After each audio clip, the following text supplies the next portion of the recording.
Bung Rocky, kami KPK ternyata mereka ini telah menyelidiki dugaan korupsi proyek kereta cepat Cina Jakarta Bandung itu bahkan ini sejak awal tahun.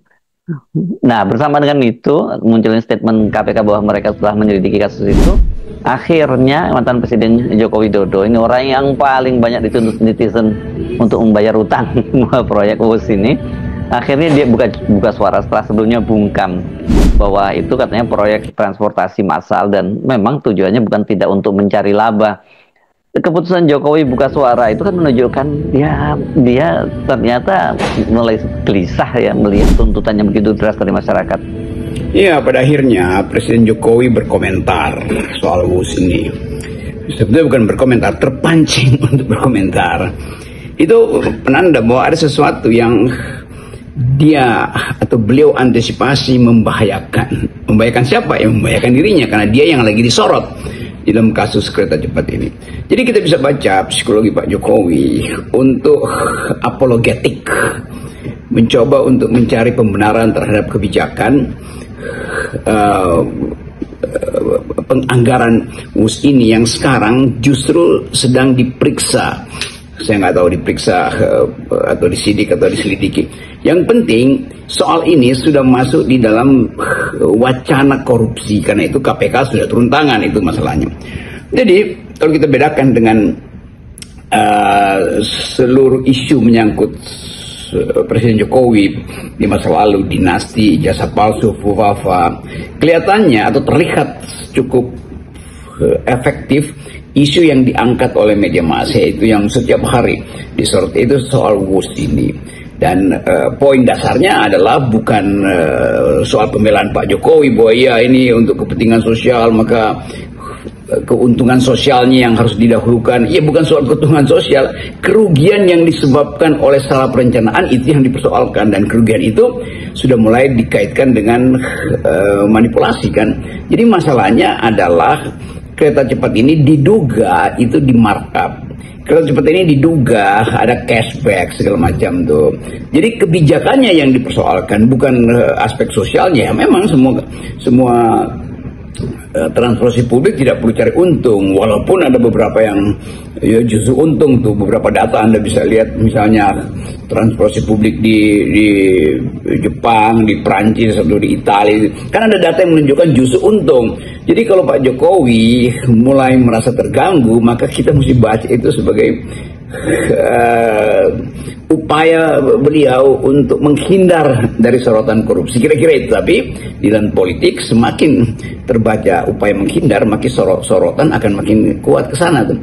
Jadi kita lihat lagi bagaimana isu-isu yang pada akhirnya menyeret keluarga atau politik dinasti dari Presiden Jokowi pada waktu dia memerintah. Tentu juga ada nama-nama lain yang sudah mulai disebut oleh publik yang ikut bertanggung jawab atau harus mempertanggungjawabkan isu yang sekarang beredar bahwa WUS itu ada satu perencanaan yang koruptif. Ya, itu lebih indikatif sebetulnya, satu perencanaan yang koruptif. Yang menarik juga sikap Menteri Keuangan Purbaya yang sejak awal dia tegas menolak APBN digunakan untuk membayar utang WUS. Pokoknya dia nggak mau tahu deh ini urusan utang yang harus diderita oleh PT Kereta Cepat ini ya, PT Konsorsium Kereta Cepat ini ya.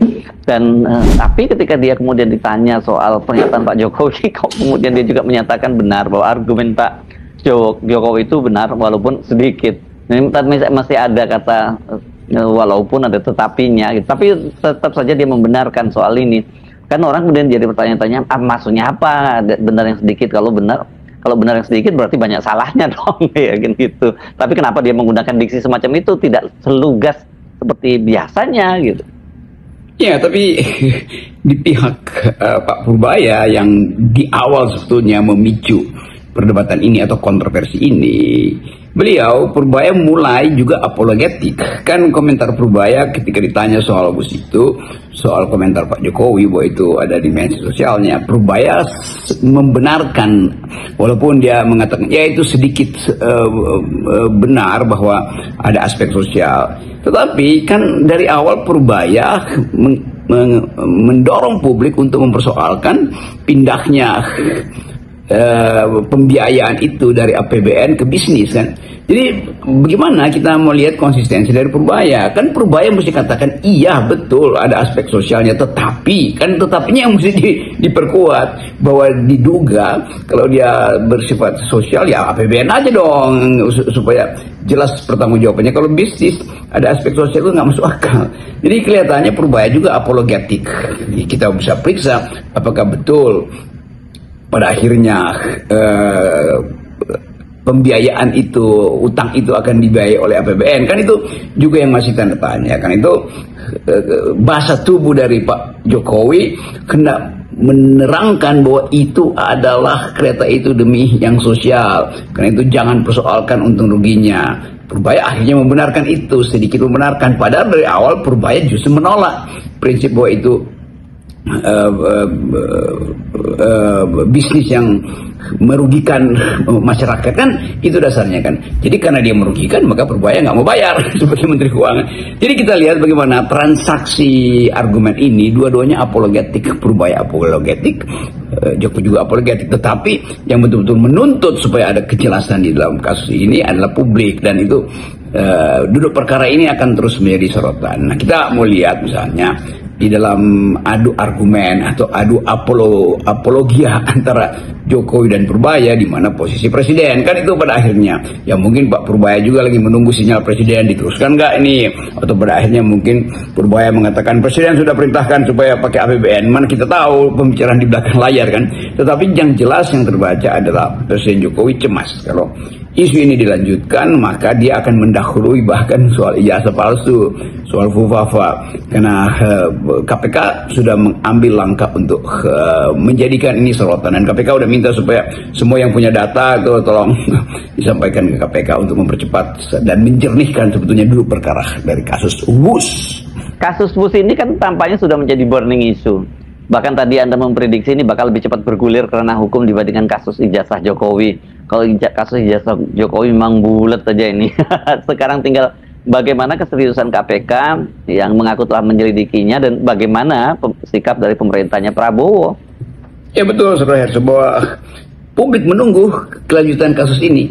Kan tidak mungkin ini tiba-tiba dihentikan lagi karena permintaan khusus dari seseorang yang mulai terdesak, atau karena transaksi baru terjadi antara Presiden Jokowi dengan Menteri Keuangan Purbaya. Tetap ini isu yang akan jadi tagihan publik untuk diselesaikan, karena skala korupsinya itu kalau bisa diperlihatkan satu waktu nanti itu betul-betul mencengangkan, dan itu penanda pertama bahwa Republik ini memang menyimpan berbagai macam kasus dan skandal sebetulnya, tapi dia harus diselesaikan secara hukum atau secara politik, kan itu hanya itu pertanyaannya kan.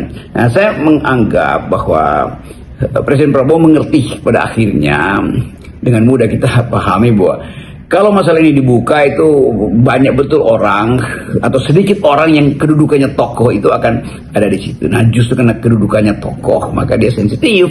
Tetapi publik menunggu terus supaya Presiden Prabowo memberi sinyal lebih kuat apakah Purbaya diberi hak untuk menjadi semacam sebut aja koboi yang diandalkan oleh Presiden, dan itu penanda awalnya adalah sifat apologetik tadi dari Purbaya. Kita bisa baca itu. Kalau Pak Purbaya betul-betul ingin jadi koboi yang konsisten, mestinya dia bilang iya, apapun keterangan Pak Jokowi itu tidak benar, karena faktanya itu dibisniskan sebetulnya. Jadi jangan menganggap bahwa ini adalah pelayanan publik seperti kereta parahyangan misalnya yang atau kereta-kereta lain yang sebetulnya juga akhirnya dibatalkan keuntungannya karena bersaing dengan kereta cepat yang harga dan prospeknya ditentukan secara sepihak oleh pemerintah, dan di dalam penentuan itu terbukti atau mulai terindikasi adanya korupsi, kan mestinya begitu kan. Jadi Purbaya harus datang dengan konsistensi awal buat dia menduga ada korupsi di situ, walaupun dia tidak ucapkan tuh, yaitu berubahnya skema pembiayaan yang menguntungkan Cina, kan itu mesti dianalisis, apalagi kalau diperiksa bagaimana Purbaya seolah-olah menyodorkan problem itu pada Danantara dan tidak urusannya dengan keuangan negara, padahal di ujungnya tetap perjanjiannya akan ditagihkan pada negara, pada pajak rakyat kan, pada akhirnya begitu kan. Jadi Purbaya juga harus lengkap, konsisten dan koheren argumennya tuh, supaya publik merasa oke, saudara Purbaya betul-betul menjadi koboi. Jangan sampai satu waktu orang anggap bahwa kalau begitu sifat apologetik dari seorang koboi, ya iya oke, ya sebagian besar salah tapi sebagian kecil menguntungkan. Jadi sifat-sifat seperti itu jadi Purbaya dari koboi jadi koboi cengeng, akhirnya begitu yang akan dinilai. Sebagai orang yang mengaku pernah bekerja untuk Jokowi, untuk SBY, untuk Luhut dan sebagainya, Purbaya juga harusnya paham dong apa yang terjadi dengan Bus ini ya. Karena itu kita menuntut konsistensi Purbaya, menolak menggunakan APBN untuk membayar utang. Tapi pada waktu itu kan dia menyatakan kecuali ada keputusan politik. Nah kalau ada keputusan politik, artinya dia udah bukan tanggung jawab gue lagi, tapi itu kewenangannya ada Presiden Prabowo. Kira-kira seperti itu ya maksudnya. Ya betul Bung Herso, kalau kita lanjutkan logikanya, bukankah Purbaya mengatakan dia pernah jadi penasihat dan pemberi, sebut aja pemberi sugesti pada kebijakan ekonomi Pak Jokowi. Artinya untuk kasus yang skala sebesar ini, Purbaya pasti tahu detailnya, atau cukup tahu detailnya, atau bahkan tahu segala hal kan. Pak Purbaya juga ada di dalam kebijakan yang ada di dalam lingkungan pembuat kebijakan ketika masih jadi anak buah Pak LBP kan. Jadi kita mesti tagih konsistensi itu, dan menagih itu memang membutuhkan energi publik, dan energi publik tidak akan kehabisan. Justru Pak Purbaya yang mungkin satu waktu kehabisan energi, lalu dia turun dari sebagai koboi, dia turun dari kuda lalu menyerahkan pistolnya dan berjalan kaki pulang menyusuri jalan-jalan kaktus di Texas misalnya. Kita mau lihat itu sebetulnya karena kita ingin ada seseorang yang dari awal diandalkan oleh publik menjadi koboi, yaitu Pak Purbaya, tetapi jangan sampai dia kehilangan energi dia karena dia merasa bahwa dia tidak di backup oleh Presiden Prabowo, padahal dia katakan bahwa dia akan di backup sepenuhnya. Nah kalau di backup sepenuhnya, koboi itu kalau udah di backup sepenuhnya itu dua kali energinya tuh, energi dia sendiri sama energi bosnya kan, itu intinya tuh. Walaupun di zaman Wild West itu koboi itu nggak ada bosnya tuh, dia sendirian aja tuh di atas pelana kuda tuh. Jadi sekali lagi selamat datang koboi, kita sebutnya ya Purbaya koboi akal sehat, tetapi harus konsisten. Begitu kehilangan konsistensi, dia berubah dari koboi akal sehat menjadi koboi cengeng.